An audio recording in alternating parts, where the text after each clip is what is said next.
Verdade mais verdade igual verdade eterna. Um aviso: o castigo será o mesmo. Qualificações que um líder chamado por Deus deve ter. Olá, seja bem-vindo ao estudo das Escrituras. Vamos começar com o livro de Salmos.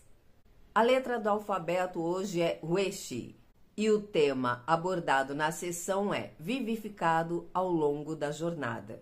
Durante toda essa sessão, o salmista pede para que o Senhor o fortaleça, o vivifique com a sua palavra, reconhece que ele sofre quando vê o homem que não obedece às leis do Senhor. Isso dói no coração do salmista, como já foi dito em outras sessões, mas o encerramento desta sessão é o nosso ponto de destaque hoje. Ele diz que a soma da palavra de Deus traz uma verdade eterna. É como verdade mais verdade igual a verdade eterna. A soma da tua palavra é a verdade, diz o texto, e cada uma das tuas justas ordenanças dura para sempre. Ou seja, verdade mais verdade igual a verdade eterna, dura para sempre. Livro do profeta Jeremias. O Senhor dá uma missão dura a Jeremias. Manda que ele notifique o povo sobre o castigo que virá sobre eles e avisa que o castigo será igual ao que ele fez em Siló. E o que ele fez em Siló? Destruição total. Antes da Arca da Aliança ficar em Jerusalém, ela esteve em Siló. E durante uma guerra com os filisteus, essa arca foi tirada de lá e foi uma destruição total. Então Deus está mandando Jeremias dizer ao povo, dar mais uma chance àquele povo. Ele diz para Jeremias chegar diante do povo e falar para eles, olha, o Senhor está dando a vocês uma chance. Andem em retidão.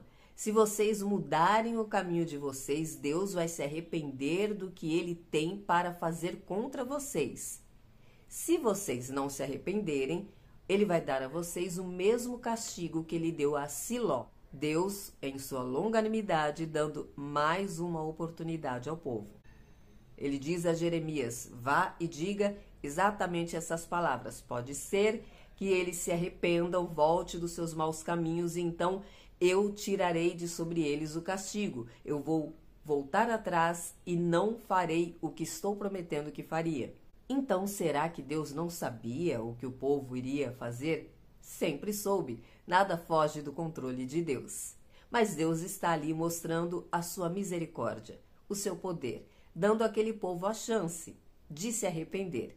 E eles continuam a não se arrepender, inclusive Deus avisou isso, disse isso através de Jeremias, que vários profetas foram enviados e eles continuaram não dando ouvidos. Tanto assim que após Jeremias proferir essas palavras, ele foi levado à morte. Porém, alguém com sensatez, claro, enviado por Deus, que prometeu a Jeremias que iria protegê-lo, entendeu que o que Jeremias disse foi de fato da parte do Senhor, porque Jeremias se pronunciou e falou que tudo o que ele disse veio da parte do Senhor, que Deus o enviou para dizer aquelas palavras e que era bom que eles ouvissem aquilo e se arrependessem para que o castigo não viesse sobre eles. E quanto a ele, a vida dele estava nas mãos daquele povo, que fizessem o que bem entendessem.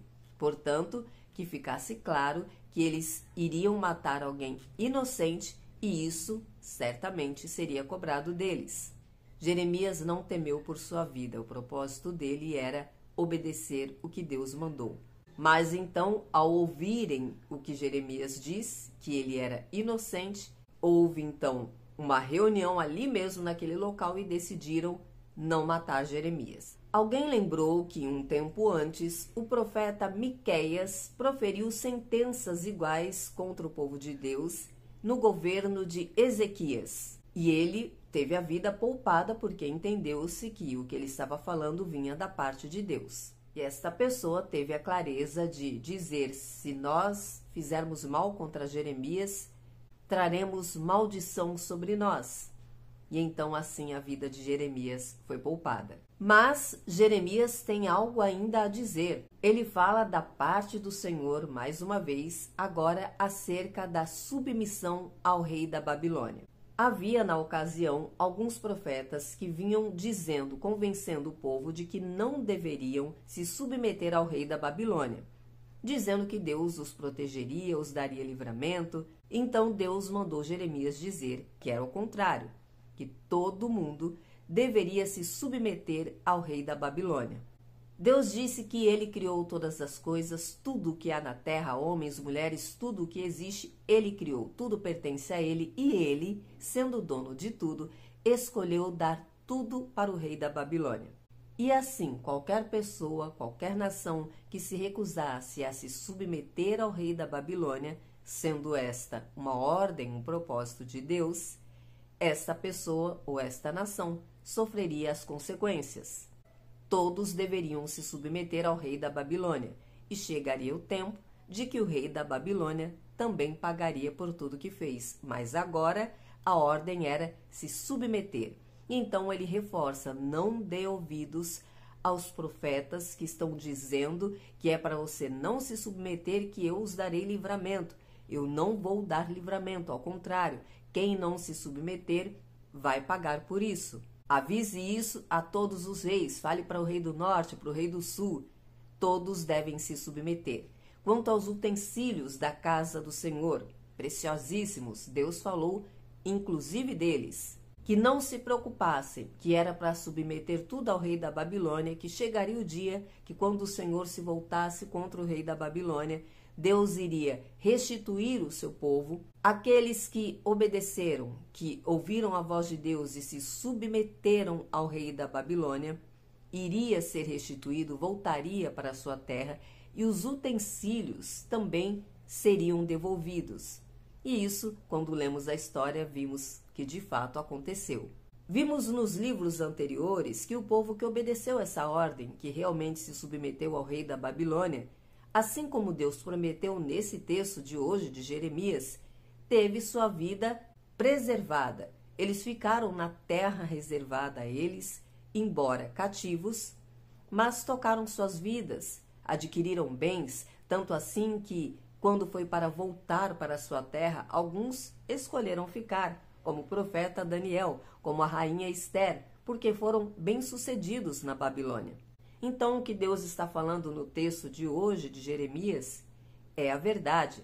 Aquele que obedecer e se submeter ao rei da Babilônia será bem-sucedido, embora estando cativo. Mas quem escolher não se submeter, dando ouvidos aos falsos profetas que estão enganando o povo, dizendo que Deus está falando que vai dar o livramento e não é para eles se submeterem, esses vão se arrepender, porque ao invés de terem suas vidas preservadas no cativeiro, vão ser aniquilados. Carta do apóstolo Paulo a Tito. Como será que um cristão deve viver? Está tudo escrito nos 2 capítulos que vamos estudar hoje nesta carta. Primeiro vamos entender o pano de fundo da carta a Tito. Tito era um cristão que se converteu ao Evangelho de Cristo, sendo ele da Grécia. Ele era um cretense. Ali na Grécia, Paulo abriu várias igrejas, como células. Várias casas foram abertas para que o povo de Deus se reunissem. No entanto, começou a surgir aquele movimento contra o Evangelho, que já era costumeiro, e os judeus, como sempre, começaram a trazer a doutrina deles sobre a circuncisão, a doutrina judaica, sempre naquele contexto de dizer: não, vocês não estão convertidos, não estão salvos, não vão ter vida eterna, porque você tem que ser circuncidado, você não pode comer isso ou aquilo, trazendo a visão judaica das leis, esquecendo que Jesus Cristo veio para fazer a lei se cumprir. E essa era a eterna luta de Paulo. Então, o apóstolo Paulo deixou Tito ali na cidade, responsável por cuidar do povo de Deus, de cada um desses lares onde o povo se reunia, para ensinar a palavra do Senhor. E nesses 2 primeiros capítulos, Paulo está falando para Tito o que ele deve ensinar para o povo, qual é a verdade, o evangelho que deve ser pregado. E basicamente, Paulo fala sobre o caráter do cristão. Ele começa primeiro falando para Tito levantar presbíteros, líderes, pastores, presbíteros, para cuidar dos rebanhos, porque eram vários pontos de pregação. E para isso, deveria serem observadas algumas qualificações no caráter destes homens. E basicamente, você pode ler o texto depois, mas basicamente, para entender como deve ser um cristão, é o exato oposto daquele que não é cristão. Então, como saber qual deve ser o procedimento do cristão?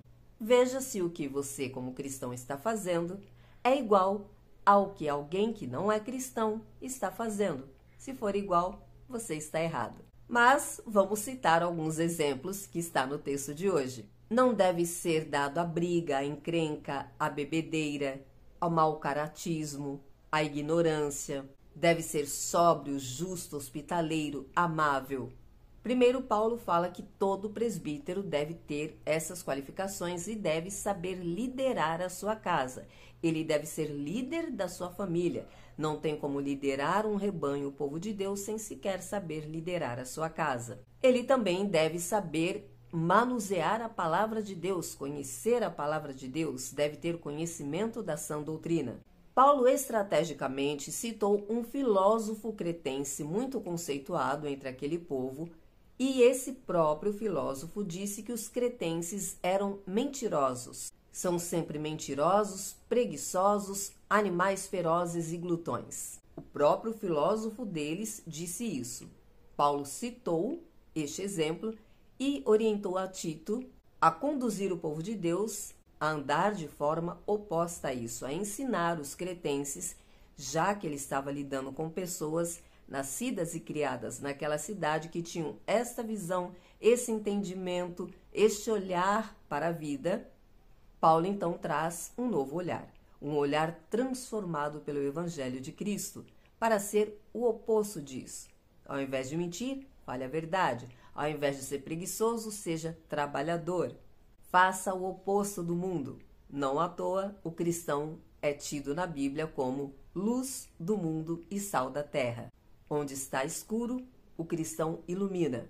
É sempre o oposto. Paulo pede ainda que Tito oriente a todos, incluindo homens, mulheres, senhoras de idade, jovens, e quanto às mulheres, ele diz que as mulheres mais velhas devem orientar as mais jovens e dar o exemplo com sua própria vida.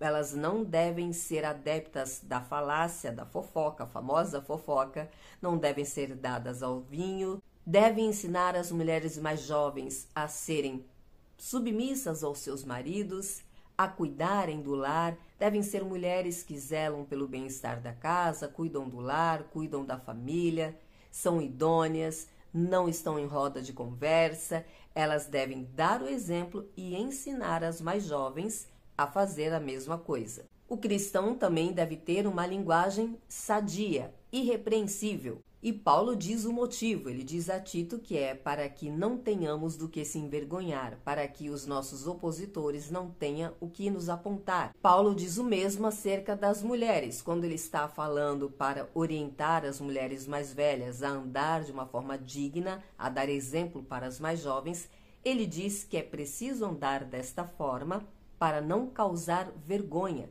para que a palavra de Deus não seja envergonhada. Então, como ser um cristão? Como deve agir um cristão? Um cristão deve refletir Jesus Cristo.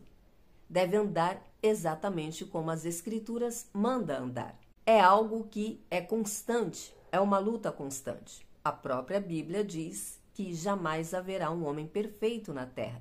Então, certamente, você vai encontrar um cristão que vai cometer erros, mas isso não deve ser uma prática e nem deve se acostumar a isso e dizer, tá tudo bem, a gente comete erros. O cristão deve lamentar profundamente quando erra, deve confessar o seu pecado, se arrepender e deixar. Assim deve ser o proceder de um cristão. E amanhã eu te espero aqui para continuarmos esse estudo, se Deus disser que sim. Até lá!